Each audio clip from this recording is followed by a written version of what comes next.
bandwidth. Pre-pressed documents are bloated with additional information that is not essential to the reader but is essential to actually a press machine.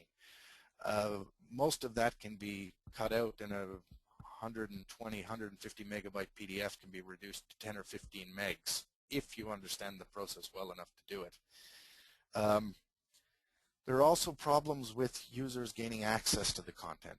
Each time they want to view inside the document, they've got to first download it, see if it's relevant to their content, and if it's not, they obviously have to move on to the next one or try and weed through the various links to viewing these documents.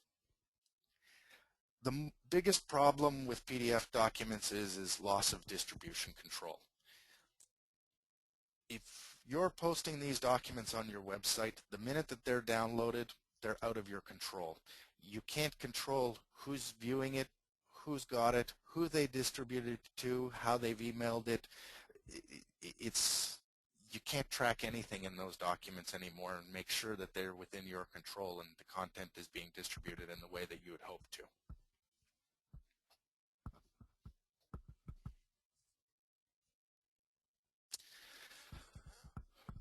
Once you've decided that you're going to add a digital edition and you know what type of solution you're going to be leveraging, your next step is really to promote it. You want to encourage your readers and get the message out that it's there.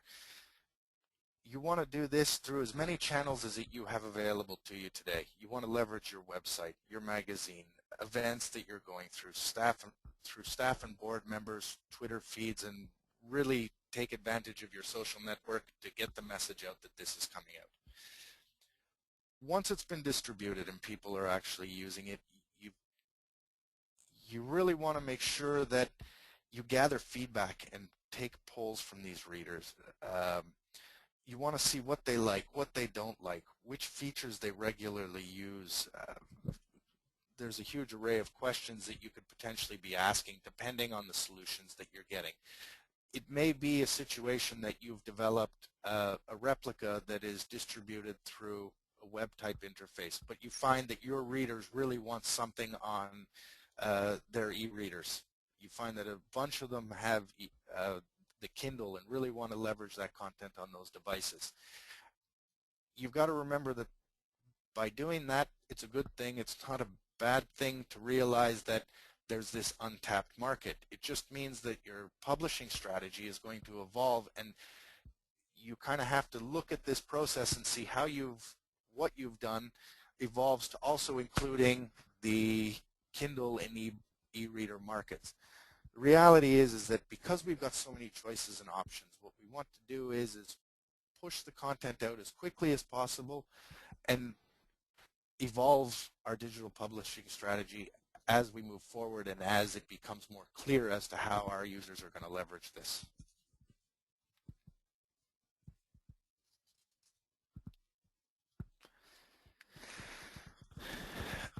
As a final checklist, if you will, what you really want to do is determine who your audience is. What do they want and what they need? Assess what you've got. What content is there? How do you want to take advantage of it? Choose a starting point. I mean, the truth is that once you really start looking at all of this stuff, you're going to have a ton of ideas. But if you try and achieve everything in a single pass, you're going to just get bogged down with the process. Really go back to what provides the highest value. Determine your must-have features and look at your process and ecosystem. Choose your revenue model and deploy in iterations and gather feedback from users so that your system can evolve over time rather than be a one-off, we do it and we're done. Finally, a little bit about INM. We've been around for 22 years now, and we've been building custom solutions for organizations deep-rooted in the publishing sector with a variety of clients. At the heart of our organization, we deliver projects on three fronts. First and foremost, we want to focus on the business objectives of what our clients want to do. The next is use sound engineering and development processes to really make sure that the solutions are robust and extendable over time. And finally, engage with the user and use a user experience to make sure that your user gets highest value from the product as well. Here's a number of the clients that we've worked with.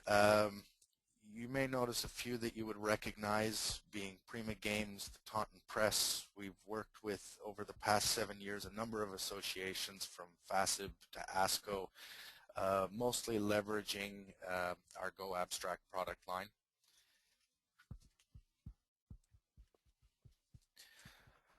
Finally, a brief little bit about our digital publishing solution.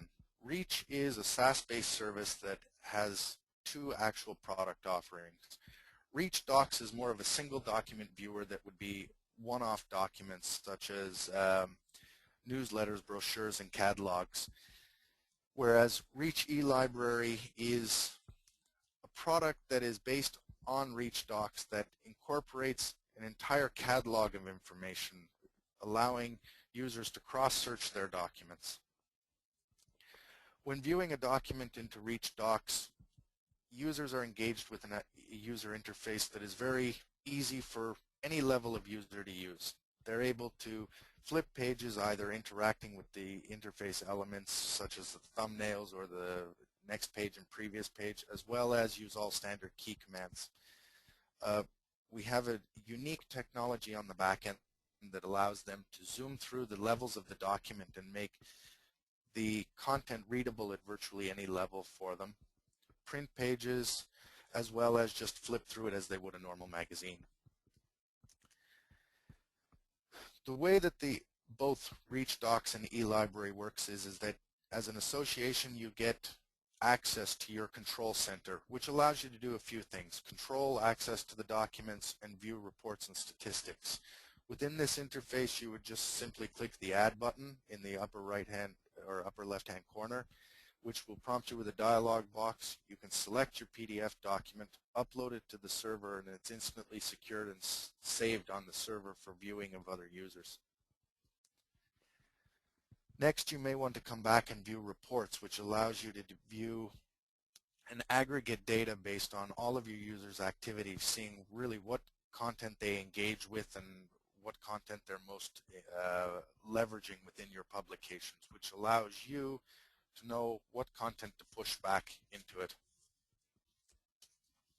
And finally, Reach eLibrary is the same control center.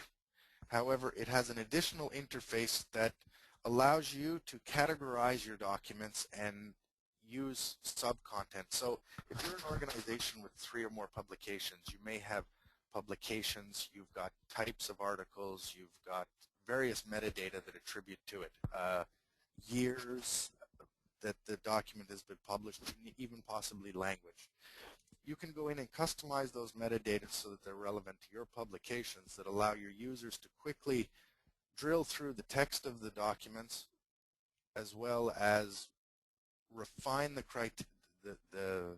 matching documents based on additional criteria of interest to them to find the ones that are relevant to the topic that they're searching for.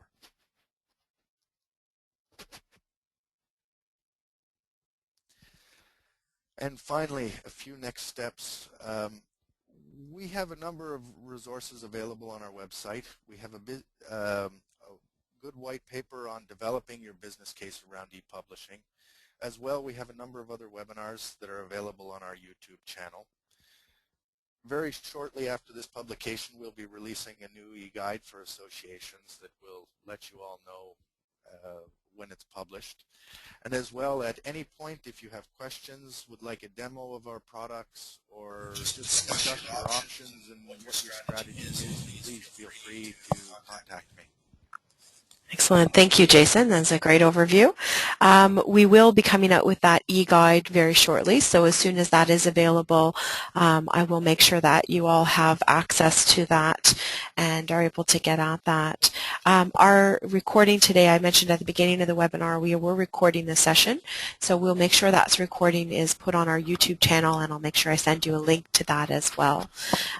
We are at the end of our scheduled presentation for the day, but certainly we have some time for questions. So if you do have anything that you'd like to ask Jason, please feel free to type those into the question box, and we'll just wait a second to see if any of those come up.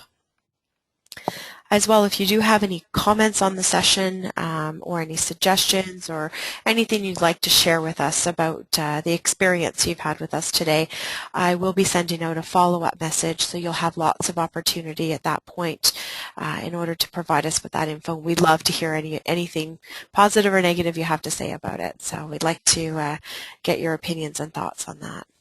So if you have a question, you can just use the Ask a Question functionality and type that into the question box. Or if it's easier for you, you can chat it in the chat window as well. Either one of those work well. I know a question we often get asked by associations, Jason, is, where you've covered a good overview of where to get started and defining that highest business value.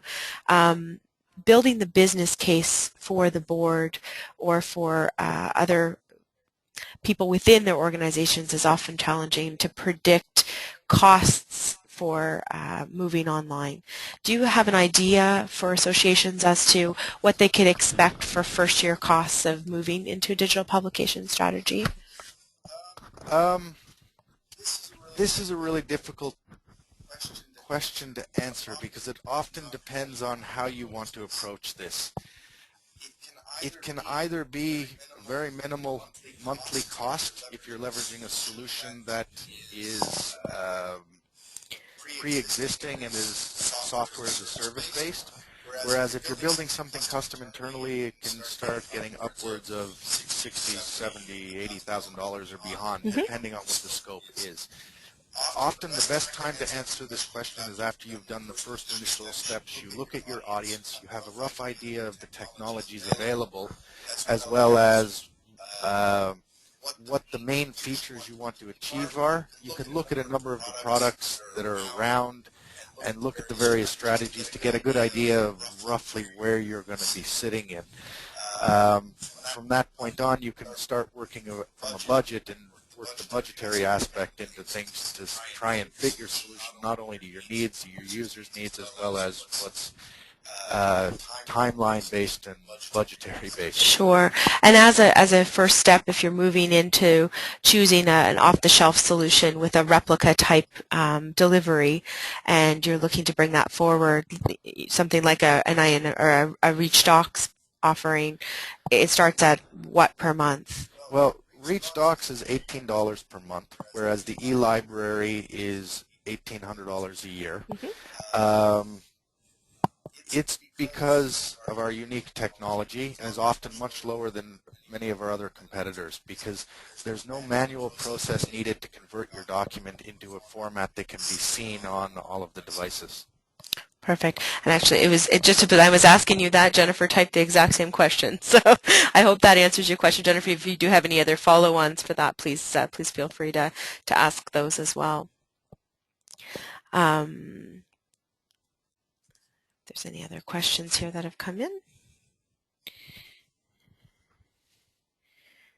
We often find it helpful to walk through specific situations with organizations and understand very clearly what your challenges are. So I know Jason's phone line is always open if you do have any questions, or if you want to jot him. His email address is currently on the screen as well if you want to jot him a question by email to ask about your specific situation and any challenges you may have in that.